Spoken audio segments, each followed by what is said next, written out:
escuchamos. Placer, encantado. Bueno, pues es un honor estar aquí iba a decir en las Malvinas, mi lapsus freudiano, en Tierra de Fuego, pues un lugar en el que nunca había pensado llegar. Pues henos aquí y agradezco la presencia de todos ustedes. Vean, mi abordaje va a ser el ajuste que se está dando. A veces no se nota, es como las placas tectónicas, toma tiempo, pero se está dando a nivel mundial y sobre todo con el enfoque geoestratégico. Mi abordaje será multidimensional, es decir, hay que ver también los juegos geoeconómicos, geofinancieros, los regionalismos, qué está pasando con el proceso de la globalización, etcétera. Entonces, y quiero partir de 1982, que es una fecha, un punto de inflexión para ustedes en Argentina, y ver hacia atrás y hacia adelante. Es decir, hacia atrás hay eventos importantes. 1971, Estados Unidos rompe con el acuerdo de Bretton Woods, que en realidad ahí pone de cabeza al mundo, y todavía sigue de cabeza debido a, no se ha resuelto ese asunto que ha llevado a una gran volatilidad de los mercados internacionales, y obviamente el cual Argentina no ha sido ajeno. Luego tienen 1973, donde tienen ustedes un golpe de Estado con uno de sus vecinos, que también tiene un gran impacto en Latinoamérica, la guerra por el embargo, que luego lleva al embargo árabe, la guerra entre Israel y los países árabes, y luego pues viene 1982, y estamos hablando en un lapso de 11 años, en el que yo diría se da una contraofensiva de Estados Unidos con su aliado especial, que es Gran Bretaña, que no hay que olvidarlo, que ahora ya no sé qué tan especial sea en el corte de caja de hoy, y que en ese momento, obviamente a través también de la OTAN, pues se estaba dando la lucha por la hegemonía de la bipolaridad, y luego, pero nos damos cuenta que esa viene como una contraofensiva de Estados Unidos muy poderosa, eso hay que reconocerlo también, y la derrota en Vietnam mueve fichas. Quizás ahí, con todo mi respeto, la Unión Soviética no aprovechó el momento de propicio, y luego en la década de los 80, que es la que le toca a 1982 a las Malvinas, pues tienen ustedes dos eventos seminales. Uno de ellos es 89, la caída del muro de Berlín; 91, disolución de la URSS, y yo pudiera decir que es el momento más bajo que en un horizonte de recuperación de las Malvinas. Y ya luego, con mayor precisión, sin perder de vista que también la URSS sale en el 89 de Afganistán.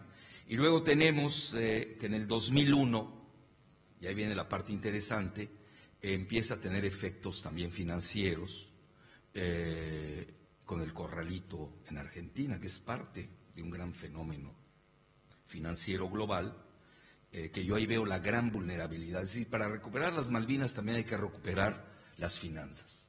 Yo ahí veo una gran vulnerabilidad, no solamente de Argentina, la veo también de toda Latinoamérica, es decir, e incluso de los BRICS, con un poco la excepción de China por la alianza o la asociación que tienen con Hong Kong. Pero si ustedes se van, por ejemplo, al índice del desarrollo financiero que publica anualmente el Foro Mundial de Davos, se van a dar cuenta en una clasificación entre BRICS y el G7, que el G7 sigue predominando a nivel financiero, de acuerdo a los parámetros de Davos.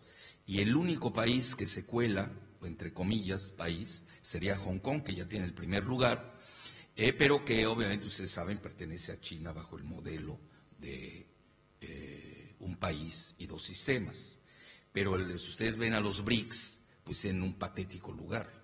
Es decir, todavía no hay que perder de vista el entorno geofinanciero en el que se mueve toda esta dimensión y dinámica. Bueno, luego tenemos el 2001, que ustedes conocen, el 11 de septiembre, la invasión de Estados Unidos a Afganistán, que resultó en un fracaso, dicho por los estrategas estadounidenses.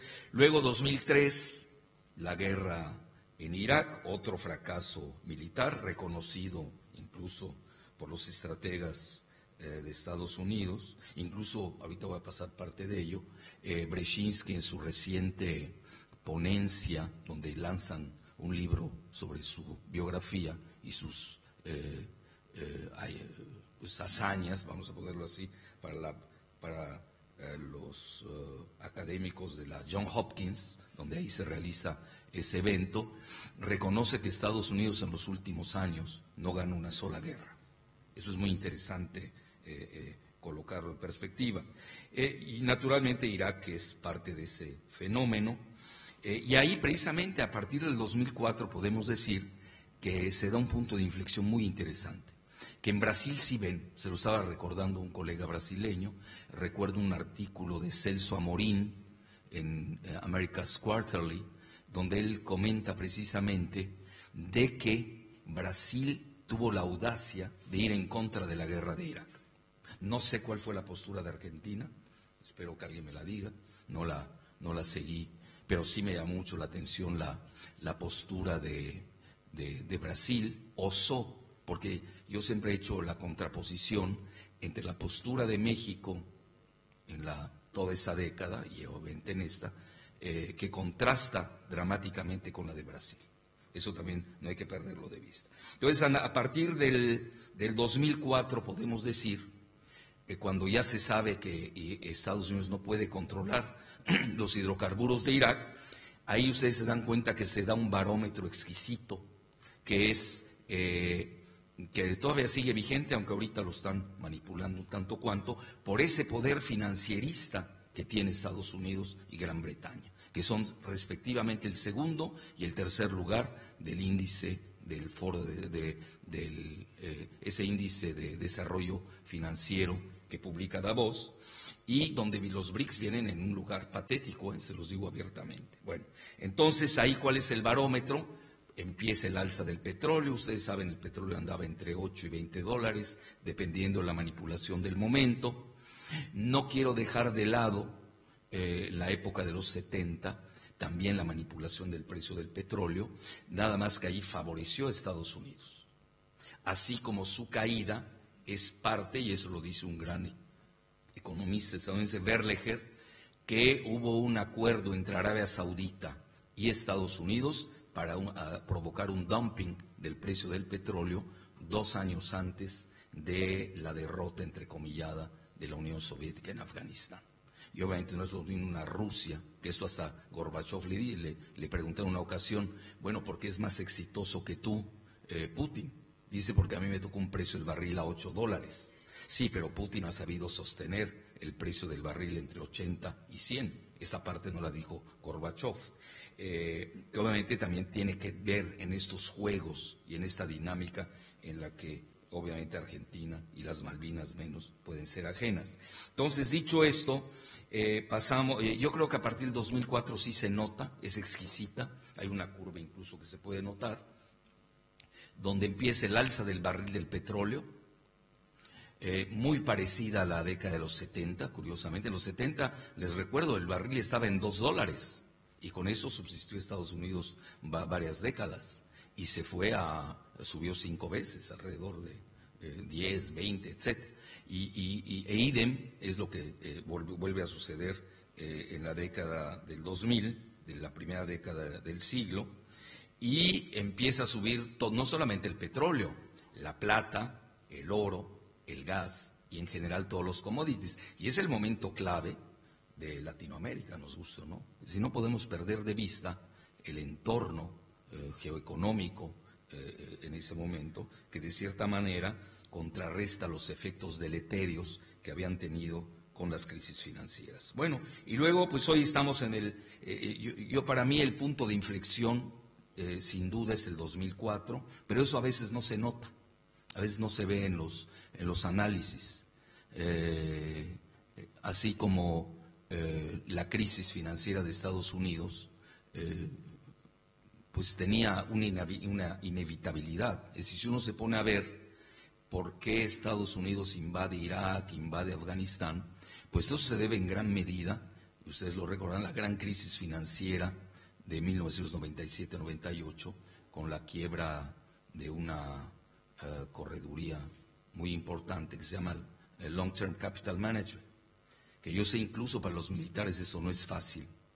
A mí me toca dar algunos cursos a los militares de México y explicarles los juegos financieros, como que yo creo que ya tienen que meterse un poco a las finanzas los militares para que entiendan que es una guerra multidimensional la que hoy se vive, y no solamente es de aviones y de submarinos, también los submarinos financieros y los aviones financieros son tan letales y quizás mucho más en las épocas modernas de la globalización, que con un teclazo de computadora hay una gran fuga de capitales. Bueno, entonces llegamos al 2004 y me detengo un poco en el 2008, sin perder de vista que ya han pasado varios años desde las Malvinas, y ahí ustedes saben, yo creo que ahí sí cambia el mundo rápidamente, con dos eventos también seminales. Uno es la quiebra de Lehman Brothers y también la invasión de Georgia a Osetia del Norte,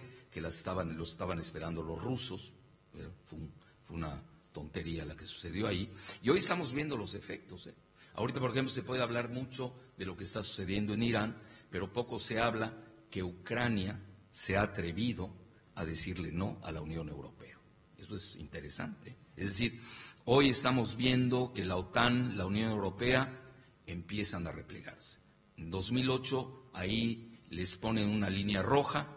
Yo recuerdo un evento incluso al que fui invitado por la Universidad de Belgrado, de Ciencias Políticas en la facultad. Me tocó precisamente uno de los asesores de Yeltsin en ese momento, inmediatamente después de la invasión de lo que pasó en los Balcanes, ustedes conocen, que curiosamente decía: nosotros tenemos que poner una línea roja. Entonces yo creo que los Estados Unidos se la pusieron solo, la línea roja, al estar, al haber abusado de la unipolaridad. Y luego, pues a partir del 2004, lo único que hemos visto es de que Rusia regresa de entre los muertos, literalmente resucitó, gracias al alza otra vez del petróleo, que eso obviamente Putin supo manejar muy bien esa parte rusa, y estamos viendo que sí, ya hay un repliegue, tanto de la OTAN como de la Unión Europea, en términos relativos y comparativos con lo que había pasado desde la caída del muro de Berlín y la disolución de la URSS. Y luego, pues hoy estamos en 31 años más tarde, y sí se nota, con esta metodología de cronogramas y flujogramas, sí se nota que la dinámica mundial ha cambiado dramáticamente, a tal grado de que han emergido nuevos elementos. Tienen ustedes el grupo de Shanghái, que no hay que soslayar. También tienen ustedes a los BRICS. Y aquí con un dato muy interesante desde el punto de vista geoeconómico, que verdaderamente no le hemos dado la importancia que tiene. Este año, Brasil desplazó, no sé si del cuarto o del quinto lugar, a Gran Bretaña en la clasificación del Producto Interno Bruto Mundial, en el ranking. Créanme que es un notición, como decimos. Oigan, desplazar a la otrora potencia colonial durante más de 2 siglos se dice fácil. Es decir, esto que nos está diciendo, que es el momento de... Yo no manejo mucho el término Latinoamérica, y me da mucha pena decirlo porque vengo de México. Es decir, ya México está siendo incrustado en un esquema de Norteamérica que le conviene a Estados Unidos, con Canadá, canadienses tipo WASP, White Anglo-Saxon Protestants, y con México, con todos los hidrocarburos de México, pero sin mexicanos. Eso es muy interesante, sin brownies, como les llaman ellos, con un muro de la ignominia, con drones y con border patrol. Bueno, entonces es muy sui generis esa seguridad energética de América del Norte, que no de Estados Unidos, que va de la par con la seguridad, la seguridad del hogar de Norteamérica y que forma parte del Comando Norte, el antiguo NORAD. Bueno, entonces, dicho esto, ya me voy a plantear aquí. Bueno, voy a aprovechar este mapa, porque si nunca lo voy a volver a ver. Ahí tienen ustedes la región, obviamente las Malvinas, la Antártida, Argentina, y la interconectividad que tiene a nivel marítimo, obviamente en un globo terráqueo, esto es más cercano, con Australia y Nueva Zelanda, que ustedes lo saben mejor que yo, pues forman parte de pues digamos, de los reclamos en la Antártida. Y esto es muy interesante porque no hay que perder de vista que Gran Bretaña sigue siendo una potencia marítima, que eso también lo aprovechan muy bien y conocen muy bien los mares, desde William Drake, para no entrar en profundidades. Bueno, entonces, y que Brasil ha tenido una política audaz en ese sentido, al conectarse a través del IBIS, como se conoce en inglés, que es India, Brasil, South Africa, o IPSA, que es precisamente la conexión del Atlántico Sur, es muy interesante, con Sudáfrica, pero también con India, y que obviamente contrapone toda la movilidad de la anglósfera, porque la anglósfera no hay que perder de vista, independiente de lo que sucede en Gran Bretaña, pues siguen teniendo un gran poderío en Australia, en Nueva Zelanda, en todas sus colonias del Commonwealth, y que los estrategas de Australia quieren romper con una nueva modalidad que le llaman Indo-Pacífico. Es decir, para ellos está interconectado el Pacífico, obviamente de este lado, se vendría por acá, con la región de la India.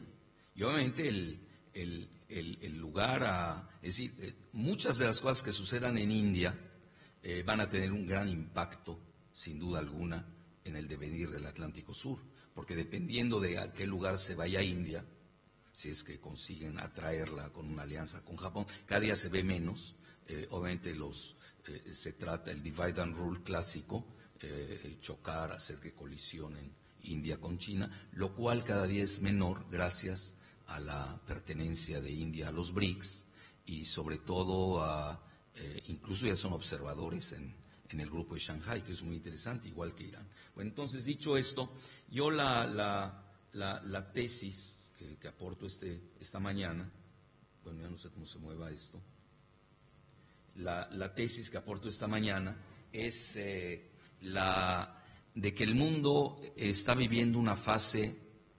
geoestratégica tripolar. Precisamente entre Estados Unidos, una potencia en declive en términos relativos, con Rusia y China. Entonces, ¿y por qué digo esto? Bueno, porque cuando uno hace análisis multidimensional se da cuenta que serían las tres grandes potencias, aparte de lo que pertenece al Consejo de Seguridad, China, que en 1 o 2 años va a ser la primera potencia geoeconómica del planeta, en términos de Producto Interno Bruto, luego en términos Rusia, todavía la única potencia nuclear que está a la par de Estados Unidos, en esos términos, y que estamos viendo en relación a, primero que nada, yo diría en 2008, cuando se da la crisis de Osetia del Norte, ahí se nota que Rusia sí había regresado. Es decir, fue su primera línea roja, vis a vis de Estados Unidos, de la OTAN y la Unión Europea, y luego ya se nota mucho más en la crisis de Siria. Es decir, cuando supuestamente todo estaba arreglado para una guerra que pudo haber sido de dimensiones regionales, que tiene otra característica, pero sí podemos decir que se forja un condominio entre Estados Unidos y Rusia que sustituye al viejo pacto de Sykes-Picot en el Medio Oriente, el pacto colonial entre británicos y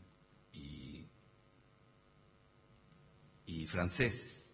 Entonces hoy estamos viendo que sí, esa parte ha estado cambiando dramáticamente. Bueno, no quiero perder, mientras estoy hablando de la cuestión geoestratégica, la dimensión que también, mientras ustedes están hablando del Atlántico Sur, aquí en Argentina y en Brasil, pues Estados Unidos ha movido sus fichas en la Alianza del Pacífico.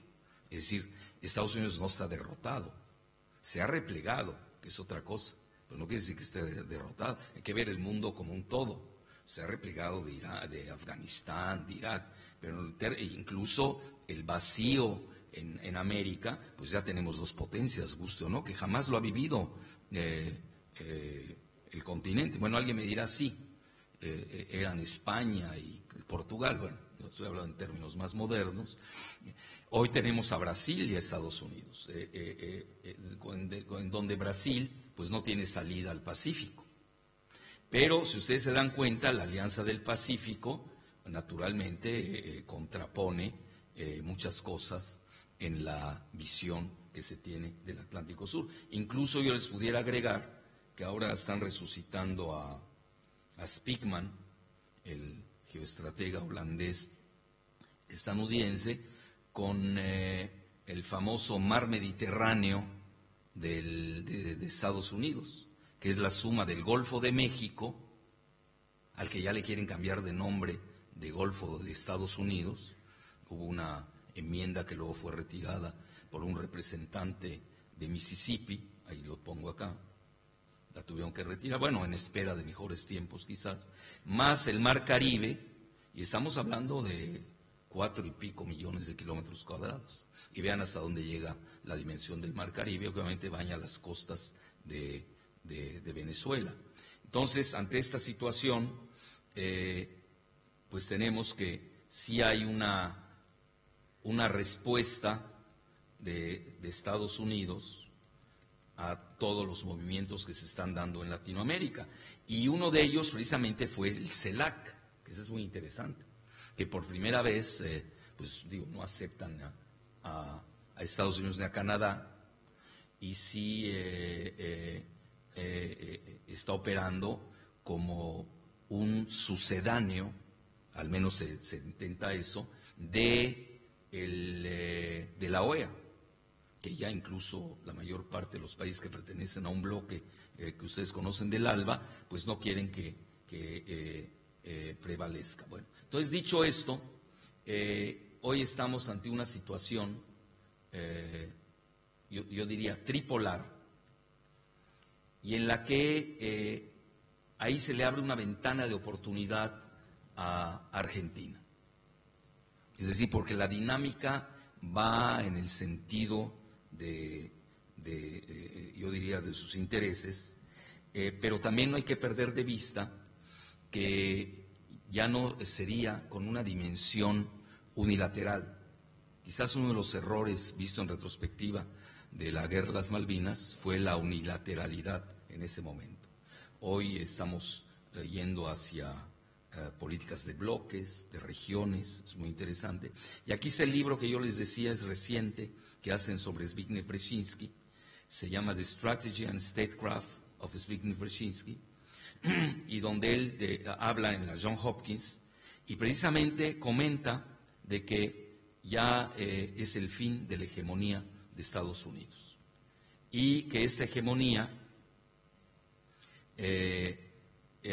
pues naturalmente está llevando a nuevos mecanismos internacionales. Vean, los libros, si ustedes leen el reciente libro de Kissinger sobre China, el otro, When China Rules the World, de Martin Jacques, precisamente es del periódico The Guardian, el mismo libro de Brzezinski, que pierde su optimismo de que Estados Unidos va a ser la potencia eterna. Aquí ya prácticamente se da cuenta de que, pese a su rusofobia, que usted es la patente que tiene,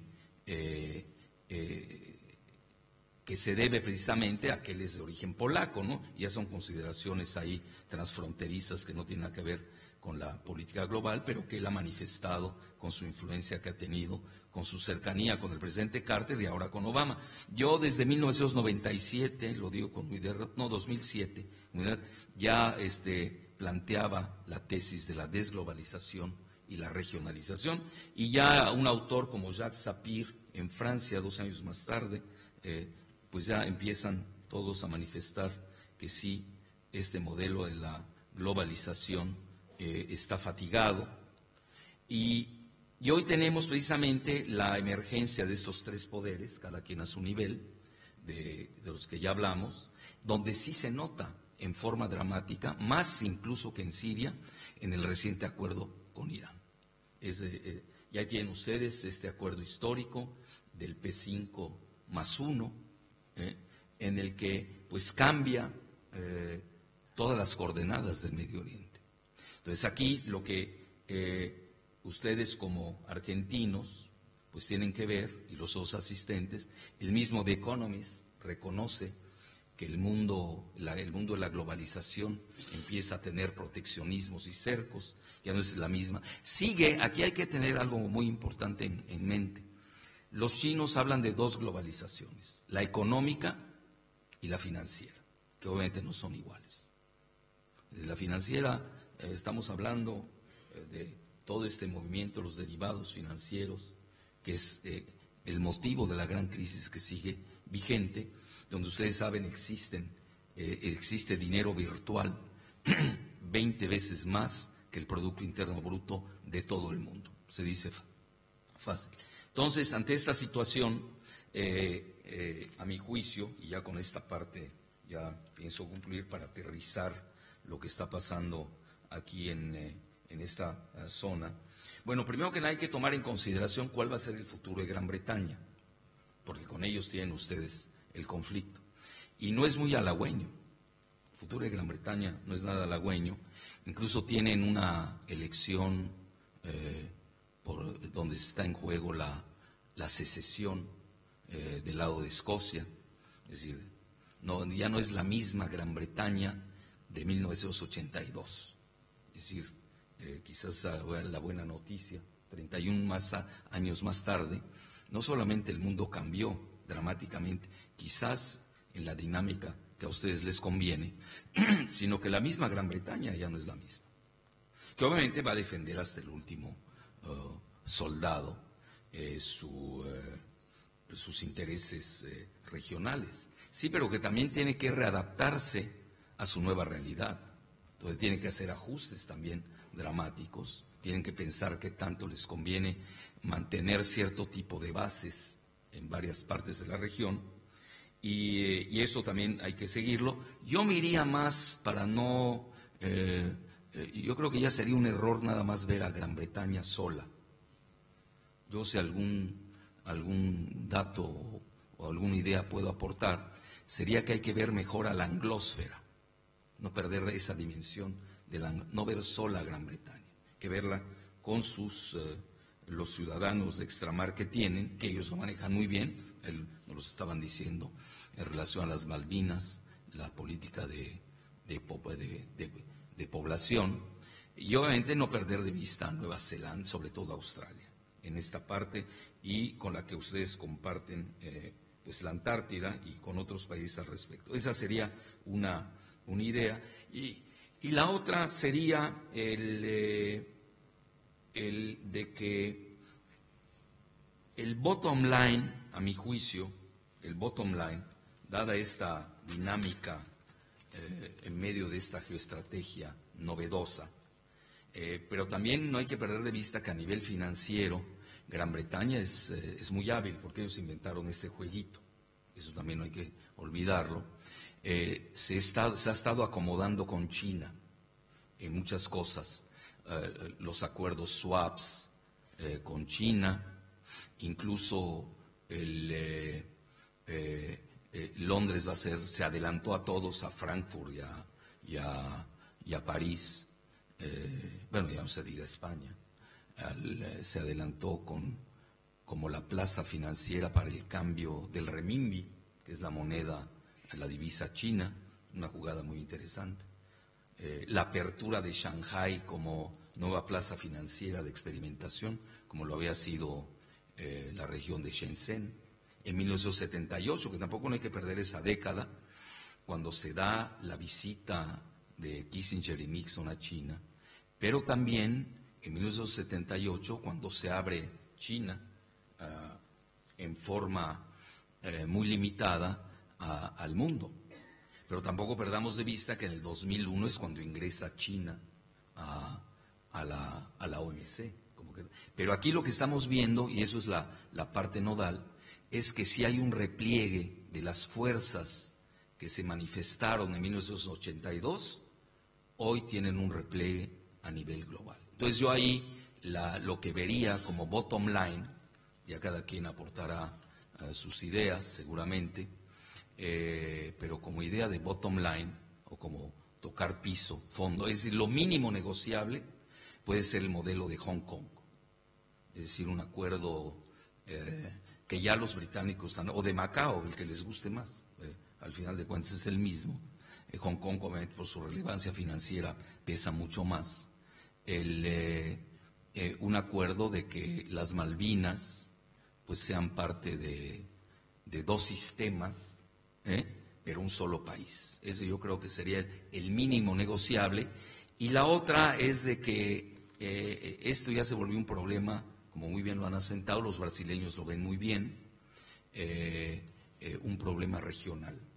Y obviamente va en correlación a la fortaleza que tengan los BRICS, sin duda alguna, el mismo grupo de Shanghái, sin duda, y donde yo veo, y lo tengo que decir porque si no, no sería dialéctico, veo dos vulnerabilidades en lo que se refiere a la postura argentina, con todas las fortalezas que acabamos de revisar en forma somera. Una es la cuestión financiera, es decir, sí, no tienen buen lugar en el índice de desarrollo financiero, porque el juego es financiero. Londres es una gran plaza financiera, no hay que perderlo de vista. Ahora con la oxigenación que tienen en sus cuidados intensivos de su crisis financiera, con la oxigenación del renminbi, esto les da una fortaleza que no hay que soslayar. Yo ahí no veo Argentina que ni siquiera esté jugando. Bueno, alguien me podrá decir, no, es que ya estamos en el modelo del Sucre, del UNASUR. Vean, en los últimos 2 años sí se nota que toda esta dinámica muy fuerte de Latinoamérica, yo diría incluso de Sudamérica, para no meter a Centroamérica y a México, que tiene otra agenda de Estados Unidos al respecto, como que ha tenido una pausa. La contraofensiva de Estados Unidos ha sido poderosa, ahí lo tienen, lo que es la Alianza del Pacífico. También otros dirán, bueno, es que también se detuvo el ALCA, precisamente en Mar del Plata, que no fue cosa menor. Se detuvo el Plan Puebla Panamá, que tampoco fue menor. Es decir, hay que ver también todos los juegos que han estado en dinámica. Pero sí, la cuestión financiera la veo muy débil, no solamente para Argentina, la veo muy débil para toda Sudamérica, que tendrá que pensar muy bien. Vean, yo era uno de los adeptos al modelo del euro, pero ya con el fracaso del euro pues hay que repensar muy bien y aprender del error del euro para no cometer los mismos errores que sucedieron en su interior. ¿Sí? Lo que menos debe hacer Sudamérica es repetir con el Sucre, si es que algún día se da, repetir los errores del euro, que hay que pensar en otros términos, porque el poder financiero anglosajón sigue siendo muy poderoso. Y el otro punto, obviamente, es la cuestión marítima. Pues estamos hablando de potencias marítimas. Estados Unidos es la mayor potencia marítima del planeta. Eso se nos olvida. Gran Bretaña quizás sea la segunda, no tengo la clasificación, pero ahí para precisamente cuando uno empieza a reclamar territorios, aunque sean válidos, también hay que tener la musculatura suficiente y el alcance para obtenerlos. Gran Bretaña puede estar muy lejos, pero tiene un despliegue marítimo único. Por eso siempre ha tenido todos los que se llaman los choking points, ¿no? Los puntos de estrangulación del planeta. Entonces, concluyendo, ya viendo este panorama con tesis y antítesis, la dinámica sí corre como diríamos, los vientos corren a su favor a nivel mundial. 2014 no es 1982, quizás sea una buena noticia. Y yo creo que los 10 próximos años van a ser todavía mejor. Se van a acentuar muchos de estos fenómenos. Y ahí tienen ustedes, yo creo que un marco macro. No estoy hablando de microeconomía, que eso es muy respetable, lo que se dé en las Malvinas. Yo estoy hablando de la macroeconomía, la geoeconomía, como se conoce. Y obviamente ahí Argentina pues tiene que saber jugar y entender que esto muchas veces se resuelve en la cúpula del Olimpo, entre 3 grandes actores. Y perder quizás hasta la obsesión o la fijación que se pueda tener con Gran Bretaña. Porque también se pueden dar traslapes muy interesantes. Lo estamos viendo ahora en relación a IPF, cuando sale Repsol y curiosamente quien la sustituye es una petrolera anglosajona, etcétera. Es decir, yo creo que lo peor que uno puede operar, que era más sencillo hacerlo en la década de los 70 y los 80, la época de las Malvinas, es caer en un maniqueísmo lineal. Hoy estamos ante un mundo hipercomplejo, no lineal, de muchas posibilidades, de jugar muy bien al ajedrez mundial, muy bien, saber cuáles son los alcances, limitaciones de cada jugada de ajedrez, y en la que puedan ustedes obtener el máximo de beneficios. Y sobre todo no dejar esta figura que yo la usaría como el pressing. Es decir, ustedes no pueden dejar de seguir presionando. Pero ya a mi juicio esa presión no debe ser nada más con un enfoque lineal, unilateral. Tenemos que traducir precisamente el nuevo correlato tripolar geoestratégico, también las regionalizaciones creativas que se han gestado, y ahí en la que ustedes puedan sacar el máximo de provecho para recuperar lo que les debe la historia. Muchas gracias.